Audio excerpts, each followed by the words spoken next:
ஓம் சாய்ராம், ஜெய் சாய்ராம். என் அன்பு குழந்தையே, என் கண்மணியே, என் சித்திரமும் உன்னிடம் பேசும் வல்லமை கொண்டது. முயற்சித்துப் பார்.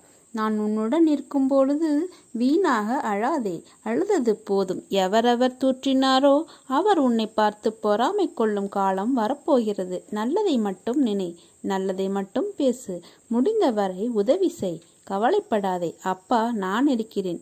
உன்னை கைவிட மாட்டேன். நீங்கள் நம்பினாலும் நம்பாவிட்டாலும் நான் எப்போதும் உங்களுடன் இருக்கிறேன். இது உண்மை. உன் மனக்குமரலை கேட்டு மனம் முருகுகிறேன். குழந்தையே, அழாதே. உன் வாழ்க்கையில் சூறாவளியாக வீசுகின்ற பிரச்சனைக்கு தீர்வை தரப்போகிறேன். இனி உன் வாழ்வில் வசந்தமே. உனக்கான ஒரு விஷயம் தாமதமாக நடக்கிறது என்றால் அது உனக்கான நிறைவான விஷயமாய் மாறப்போகிறது என்று அர்த்தம். உன்னை சோதிப்பேனே தவிர உன்னை கைவிட மாட்டேன். இன்று இதை நன்றாக உணர்ந்து இருப்பாய்.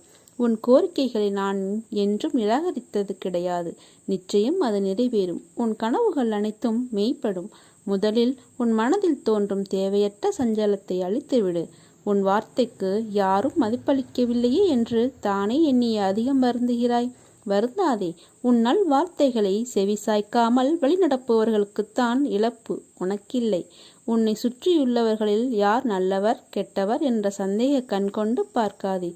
நீ உன் கடமையை செய். ஒருவேளை அவர்கள் உனக்கு தீங்கிழித்தால் அதற்கான தண்டனையை நிச்சயம் அவர்கள் அனுபவிப்பார்கள். கவலைகள் எல்லாம் தூக்கி எறி. வாழ்க்கையை நம்பிக்கையோடு எதிர்த்து நில். அப்போதுதான் உன்னால் தடைகளை தகர்த்து வெற்றி அடைய முடியும். உனது துயரங்கள், வியாதிகள், கடன் சுமைகள் அனைத்தும் உன்னை விட்டு விலகும். உனது நிழலாக நான் இருக்கும்போது எதற்காகவும் நீ கலங்கக்கூடாது. மனதில் நம்பிக்கையோடு இரு. நீ மகிழ்ச்சியாக இருப்பதை பார்ப்பதற்கே உன் அம்மா அப்பாவாகிய இந்த சாயப்பா என்றும் விரும்புகிறேன். எப்பொழுதும் உன்னை கைவிட மாட்டேன். என் ஆசீர்வாதங்கள் என்றும் உனக்கு எப்போதும் துணை நிற்கும். நீ போகும் வழியில் சில முட்கள் இருக்கத்தான் செய்யும். கவனமாக நடந்தாலும் சில முட்கள் உன்னை காயப்படுத்தும் வலியை உண்டாக்கும்.